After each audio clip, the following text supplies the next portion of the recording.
हिंदी में यूपीएससी की तैयारी से संबंधित प्रोग्राम्स को देखने के लिए सब्सक्राइब करें स्टडी IQ IAS हिंदी। नमस्कार दोस्तों, स्टडी IQ IAS हिंदी में आप सभी लोगों का बहुत बहुत स्वागत है। मेरा नाम है मनीष श्रीवास्तव। आज हम जिस विषय पर चर्चा करने वाले हैं वो खबर आई है महाराष्ट्र से। महाराष्ट्र के अंतर्गत जो हमारा पृथ्वी विज्ञान मंत्रालय है, मिनिस्ट्री ऑफ अर्थ साइंस है, उसका एक माइलस्टोन प्रोजेक्ट है जिसके तहत वो 6 किलोमीटर तक पृथ्वी को डीप ड्रिल करेंगे। यानी एक गड्ढा खोदा जाएगा जो 6 किलोमीटर गहरा होगा। अभी यहाँ पर ड्रिलिंग वैसे पहले से चल रही है, लेकिन अब इसको 6 किलोमीटर नीचे जाने की बात है। ये किस क्षेत्र में है और ऐसा क्यों किया जा रहा है? क्या कोई और भी देश ऐसा कर चुके हैं? तो आइए इसके बारे में अच्छे से गहराई से समझते हैं। यहाँ पे अगर हम कंसिडर करें तो हमने एक टॉपिक लिया हुआ है, द हिंदू में ये आया हुआ था इसमें कि India's mission to drill a 6 kilometre deep hole in Koyna Maharashtra. तो ये कहां पे किया जा रहा है? महाराष्ट्र के कोयना वारणा क्षेत्र में। कोयना वारणा क्षेत्र में 6 किलोमीटर डीप ड्रिल किया जाएगा और इसमें जो भूमिका है वो किसकी है? मिनिस्ट्री ऑफ अर्थ साइंस की है। और इसके पीछे वजह क्या है, इसकी आवश्यकता ही क्यों हुई, इसके बारे में हम समझते हैं। तो यहाँ पे आप देखेंगे तो the Koyna Warna region has been experience recurrent earthquakes since the Koyna dam was impounded in 1962। देखिए, अगर हम बात करें वर्ल्ड बैंक के डेटा के अनुसार, तो वर्ल्ड बैंक ने हमें बताया हुआ है कि हर वर्ष भारत की 2% GDP का जो खर्च होता है वो किस पे हो जाता है? आपदाओं के ऊपर होता है। यानी अलग अलग जो डिसास्टर्स आती हैं उसमें इंसानों की मृत्यु हो जाती है, बहुत सारा अर्थव्यवस्था, बुनियादी ढांचा, ये सारा प्रभावित होता है। तो हर वर्ष हमें 2% GDP का नुकसान होता ही होता है आपदाओं के कारण। अब रही बात कि सबसे ज़्यादा आपदा कौन सी आती है भारत में, तो सबसे ज़्यादा जो आपदा आती है भारत में वो है बाढ़। मतलब सबसे ज़्यादा हम लोग जो प्रभावित होते हैं वो किससे होते हैं? बाढ़ से होते हैं। लेकिन बाढ़ की फ्रीक्वेंसी ज़्यादा है, आवृत्ति ज़्यादा है, लेकिन मृत्यु का आंकड़ा सर्वाधिक किससे मिलता है? तो वो मिलता है भूकंप और भूस्खलन, यानी अर्थक्वेक और लैंडस्लाइड्स। ये एक ऐसी आपदाएं हैं जिनसे सबसे ज्यादा तबाही मचती है, सबसे ज्यादा ये डिसास्टर क्रिएट करते हैं। और इनके बारे में ये इसलिए है, ये आते कम है लेकिन इससे मृत्यु ज्यादा हो रही है। तो क्यों ऐसा हो रहा है? क्योंकि भाई इसके पास, हमारे पास कोई अर्ली वार्निंग सिस्टम नहीं है। हम पता नहीं कर सकते हैं कि कहां पर भूकंप आएगा, कितनी तीव्रता का भूकंप आएगा। जब आ जाता है तो हमें पता चलता है। बाढ़ के बारे में अगर हम बात करें तो बाढ़ एकदम से 2 घंटे में नहीं आ जाती या सडनली नहीं आ जाती। धीरे धीरे पानी का स्तर बढ़ता जाता है, वर्षा के ऊपर निर्भर करती है। और हमारे पास आज की डेट में इतनी टेक्नोलॉजी है कि हम कई बार इन चीज़ों का आकलन पहले से कर सकते हैं। तो बाढ़ से निपटने के अलग अलग तरीके हैं। हालांकि उससे भी हम कई जगहों पर फेल हैं, जैसे नॉर्थ ईस्ट के अंदर, असम के अंदर, अरुणाचल प्रदेश के अंतर्गत हर साल बहुत सारी तबाही मचाती है ब्रह्मपुत्र नदी। बिहार में आप देखिए तो बहुत सारी बाढ़ की घटनाएं देखने मिलती हैं। लेकिन उसके बावजूद भी जो आंकड़ा है वो किस में ज़्यादा है? भूकंप के लिए ज़्यादा है। यही एक घटना 1962 से लगातार हमको देखने मिलती है कि महाराष्ट्र का जो कोयना वाला क्षेत्र है, कोयना वारणा क्षेत्र, वो भी बहुत ज़्यादा प्रभावित होता है। तो उसको देखते हुए हमारी पृथ्वी के आंतरिक भूमि, क्योंकि देखिए भूकंप के अध्ययन के लिए आपके पास क्या तरीका है? भूकंप के अध्ययन के लिए यही तरीका है कि हम सिस्मोलॉजी का अध्ययन करते हैं, यानी हम भूआकृति विज्ञान के तहत पृथ्वी के आंतरिक भागों का अध्ययन करते हैं। और अभी हमारे पास जो स्रोत है वो प्रत्यक्ष नहीं है, हम पृथ्वी के अंदर नहीं गए हैं। इस पृथ्वी के अगर हम ऊपर रहते हैं, अगर इसके मध्य बिंदु की बात करें तो ये लगभग 6369 किलोमीटर है। तो इतनी गहराई पर तो आज तक इंसान गया ही नहीं है। ज़्यादा से ज़्यादा इस पृथ्वी पर जो गहराई वाले जो गड्ढे हैं, होल्स हैं, वो 12 किलोमीटर तक किए गए हैं। इंडिया में वो भी नहीं है। तो हमारे लिए एक बहुत बड़ा मिशन है कि हम पृथ्वी के 6 किलोमीटर डेप्थ में जाएंगे और डेप्थ में जाकर वहाँ के साक्ष्यों के आधार पर पता करेंगे कि भाई भूकंप के बारे में और अधिक जानकारी मिल पाए हमें। और ये जानकारी बड़ी क्रूशियल रहेगी इस तरह की आपदाओं से निपटने के लिए। तो इसी के लिए मिनिस्ट्री ऑफ अर्थ साइंस काम कर रहा है। तो इसको हम अच्छे से एनालिसिस करते हैं। ये जो है एक बड़ा ही इंपॉर्टेंट प्रोजेक्ट यहाँ पर स्टार्ट हो रहा है, जिसमें 6 किलोमीटर तक इंडिया में ड्रिलिंग की जाएगी। चाइना, अमेरिका और रशिया इस पर ऑलरेडी कुछ काम कर चुके हैं, उसके बारे में भी मैं आपको बताऊंगा। चलिए शुरुआत करते हैं। उससे पहले आप लोगों के लिए एक इंपॉर्टेंट इन्फॉर्मेशन इंफॉर्मेशन है कि जीएस फाउंडेशन P2I बैचेस 2025 का अगर आप हमारे प्रतिज्ञा बैच का हिस्सा बनते हैं तो इस बैच में आपको खास एक चीज़ मिलने वाली है कि आपका जैसे ही प्रीलिम्स एग्जाम होगा तो इसमें आपकी फीस जो है रिफंड हो जाएगी। इसके अलावा 2.5 साल की इसमें आपको वैलिडिटी मिलेगी, यानी आप 2.5 वर्ष तक इस बैच का हिस्सा बन सकते हैं। तो ये बैच आपको लगातार 2025-26 के अंत तक, मतलब ये ईयर तो आप पूरा देख पाएंगे, 25 तक देख पाएंगे, फिर 26 में भी देख पाएंगे और 27 की जनवरी तक ये बैच आप पूरी तरह से देख सकते हैं। इसमें आपको live classes, daily answer writing, mentorship, weekly revision test, mains की टेस्ट सीरीज, प्रीलिम्स की टेस्ट सीरीज, ज्ञानवाणी सत्र और डेली करंट अफेयर्स प्रोग्राम ये मिलेगा। इसकी क्लासेस हिस्ट्री सब्जेक्ट से शुरू होंगी। इसकी फीस 27,999 है। 18 जुलाई से ये सुबह 8 बजे का बैच है। मनीष लाइव मेरा कोड यूज़ करके आप इसमें एनरोल कर सकते हैं। चलिए, इसके अलावा कहीं पर भी कोई दिक्कत आए तो ये मेरी इंस्टा आईडी है, यहाँ पर जुड़कर आप क्वेश्चंस को पूछ लेंगे। पीडीएफ के लिए टेलीग्राम ग्रुप ज्वाइन कर लेंगे। M27 श्रीवास्तव ये मेरा टेलीग्राम ग्रुप है। मनीष श्रीवास्तव GS ये मेरी इंस्टा आईडी है। कोई भी तरह के एडमिशन रिलेटेड कहीं पर भी दिक्कतें आए तो आप यहाँ पर कॉन्टैक्ट करेंगे। चलिए आ जाते हैं हमारे टॉपिक के ऊपर, जिसके ऊपर हम बात कर रहे हैं कि भाई कोयना के अंतर्गत ये ड्रिलिंग की जा रही है। किसके द्वारा की जा रही है? तो इसमें मिनिस्ट्री ऑफ अर्थ साइंस है भारत सरकार का, और इसमें आपका BGRL की भूमिका है। ये BGRL क्या है इसको समझ लीजिए ध्यान से। इसी को कहा जाता है बोरहोल जियोफिजिक्स रिसर्च लेबोरेटरी। ये जो BGRL है ये इसमें बड़ी भूमिका निभा रहा है ड्रिलिंग करने के लिए। और यहाँ पर जो कोयना प्लॉट बोरहोल है वो लगभग 3000 मीटर तक नीचे जा चुका है। अब जो बात हो रही है 6 किलोमीटर तक जानी, तो एक इस पर काफ़ी समय से रिसर्च चल रही थी। अब इसमें 6 किलोमीटर का लक्ष्य रखा गया है कि हम 6 किलोमीटर डेप्थ पर जाएंगे। किसके द्वारा? तो बोरहोल जियोफिजिक्स रिसर्च लेबोरेटरी किसके अंतर्गत आता है? तो हमारे पृथ्वी विज्ञान मंत्रालय, मिनिस्ट्री ऑफ अर्थ साइंसेस के अंतर्गत आता है। तो यही प्रोजेक्ट है जिसके तहत इंडिया का ये मिशन ड्रिल करने का है, 6 किलोमीटर अंदर जाने का। अब देखिए इसकी आवश्यकता ही क्यों है? तो आवश्यकता इसलिए है क्योंकि भूकंप अभी भी हमारे लिए एक रहस्य है। कब आएगा, कितनी देर में आएगा, कितनी तीव्रता का आएगा, इसके बारे में हमें कोई जानकारी नहीं है। आता तो पृथ्वी के आंतरिक भागों से ही है, तो इसीलिए हम पृथ्वी के आंतरिक भाग में जाना चाह रहे हैं। तो यहाँ पर सीधी तौर पे बात करें, जो कुछ हमने पृथ्वी के बारे में अध्ययन किया है, भूकंप उनमें से सबसे कम समझे गए हैं और वैज्ञानिकों के पास अभी तक ऐसा कोई तरीका नहीं है। सिस्मोलॉजी में हम तरंगों का अध्ययन करते हैं, लेकिन तरंगे हमें ये नहीं बता पाती कि कब इनकी तीव्रता बहुत अत्यधिक हो जाएगी। तो अभी तक हमारे पास कोई ऐसा तरीका नहीं है जिसमें हम भूकंप का पूर्वानुमान कर सकें, मतलब अर्ली वार्निंग सिस्टम हमारे पास है नहीं। कहाँ होगा, कब होगा, कोई जानकारी नहीं है।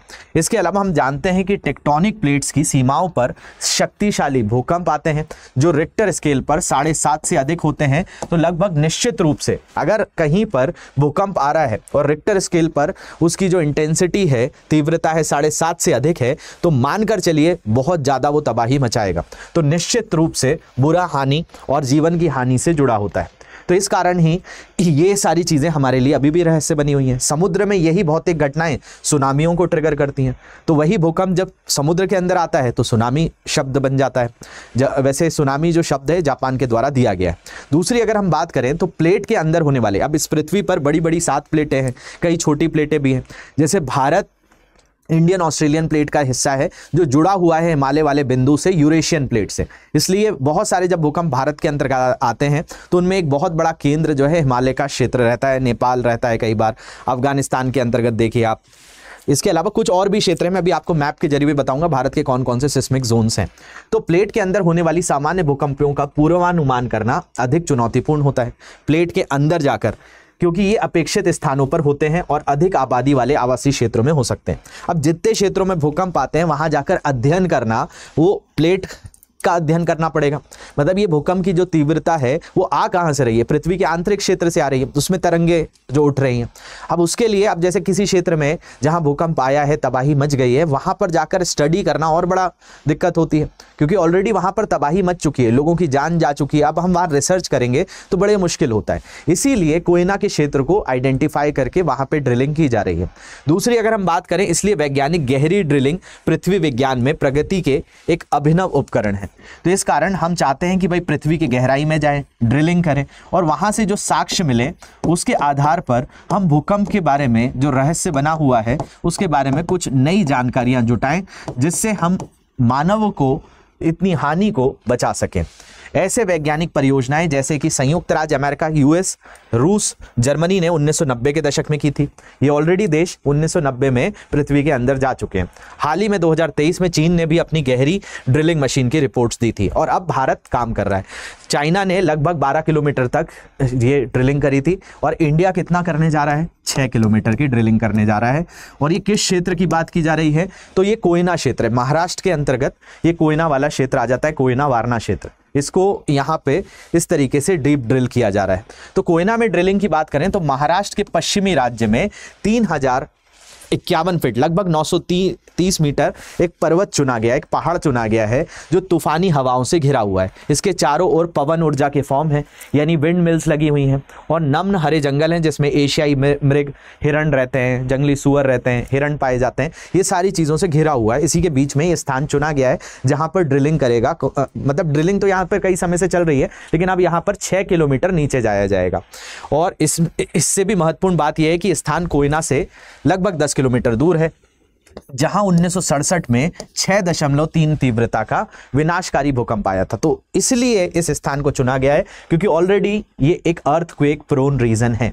तो इससे हम ज्यादा जानकारियां जुटा पाएंगे। जैसे मान लिया जाए कई बार आपने देखा है कहीं जगहों पर अपराध हो जाते हैं, क्राइम हो जाते हैं, तो फॉरेंसिक की टीम उस अपराध वाले क्षेत्र पर जाकर रिसर्च करेगी या किसी ऐसी सामान्य क्षेत्र पर करेगी। तो आप कहेंगे भाई जहां पर वो कोई भी तरह का अपराध हुआ है वहां पर फॉरेंसिक टीम को सारे साक्ष्य मिलेंगे।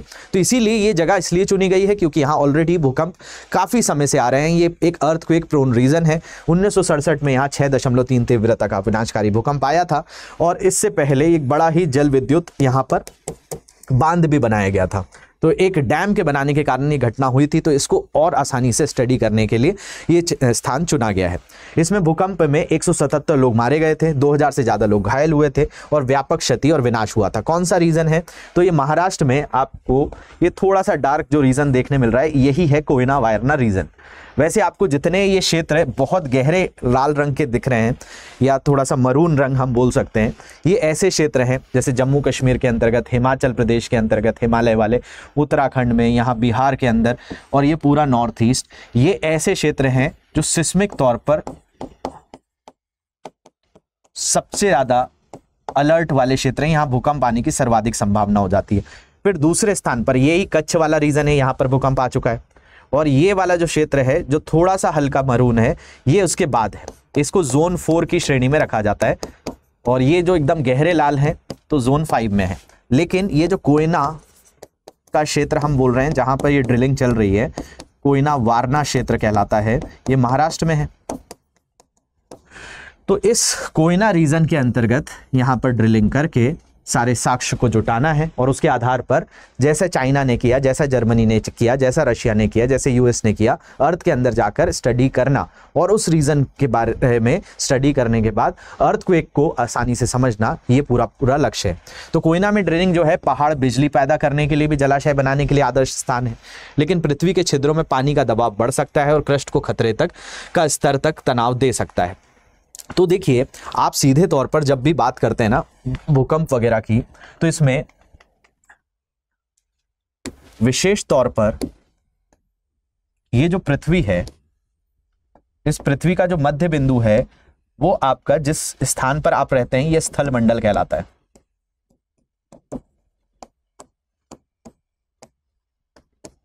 ये जो स्थल मंडल वाला क्षेत्र है जिस पर हम रह रहे हैं, जिस पर सारी तरह की या तो समुद्र हैं कई जगहों पर, या पहाड़ हैं,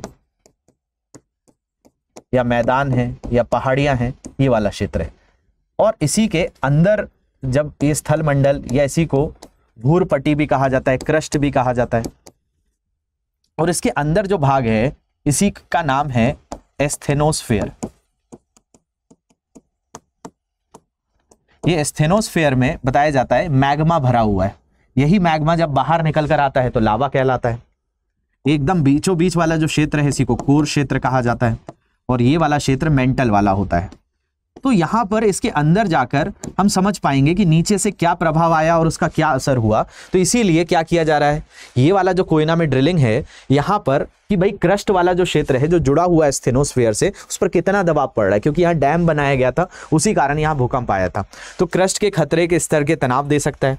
भूकंप खनन, फ्रैकिंग, शेल रॉक से गैस और तेल निकालने के लिए हाइड्रोलिक फ्रैक्चरिंग या जमीन के नीचे पानी निकालने से भी आ सकते हैं। तो ये सारे तरीके हैं जो जहां से भूकंप आने की संभावना होती है, क्योंकि यहाँ ऑलरेडी जब डैम बनाया गया 1967 में तो उससे एक बहुत विकराल भूकंप आया, 177 लोग मर गए थे। तो इसीलिए पूरा काम किया जा रहा है। कोयना में ड्रिलिंग तकनीक अनोखी है। कोयना पायलट बोरहोल लगभग 0.4 मीटर चौड़ा और लगभग 3 किलोमीटर गहरा है। इसमें 2 तकनीकों का मिश्रण है, एक मड रोटरी ड्रिलिंग है जिससे मिट्टी निकाली जाती है, और परकशन ड्रिलिंग है जो एयर हैमरिंग है, मतलब हवा के जरिए अंदर की चीजों को सक किया जाता है और बाहर निकाला जाता है। तो ये कोयना में जो ड्रिलिंग कराई जा रही है इससे सीधे तौर पर हमें क्या लाभ होगा, तो ये अध्ययन करने में मदद करेगा कि भाई ये जो भूकंप प्रभावित क्षेत्र है इसकी क्या परिस्थितियां हैं, भूमि के साथ इसका क्या संबंध है। और जो अमेरिका ने किया 1990 के दशक में, जर्मनी ने किया, रशिया ने किया,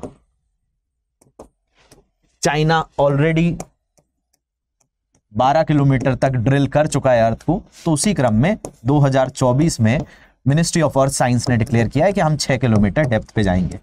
तो इससे जो भी नई चीजें पता चलेंगी वो कहीं ना कहीं इस पृथ्वी को और बेहतर समझने के लिए, आपदाओं को कम करने के लिए बड़ी ही क्रूशियल हो सकती हैं। तो आशा करता हूं ये चीज आपको समझने आई होगी। बाकी आपको सेशन कैसा लगा है कमेंट में जरूर बताएंगे। हमारे बैचेस के साथ आप जुड़ सकते हैं। 18 जुलाई से सुबह 8 बजे से बैच शुरू होगा। इसकी फीस 27,999 है। इतिहास के साथ आप जुड़ सकते हैं। इस कोर्स में खास बात यही है कि आपको जो आपकी फीस है वो रिफंड हो जाएगी अगर आपका प्रीलिम्स का एग्जाम निकलता है, और 2.5 साल की इसकी वैलिडिटी रहेगी। मनीष लाइव मेरा कोड है, इसको यूज करके एनरोल कर सकते हैं। ये मेरी इंस्टा आईडी है, यहाँ पर कोई भी तरह के प्रश्न हो उनको पूछ सकते हैं। बाकी ये टेलीग्राम आईडी है, PDF वगैरह आपको यहीं से मिलेगी। Thank you very much for watching this. Have a great day. Hindi में UPSC की तैयारी से संबंधित प्रोग्राम्स को देखने के लिए सब्सक्राइब करें स्टडी IQ IAS हिंदी।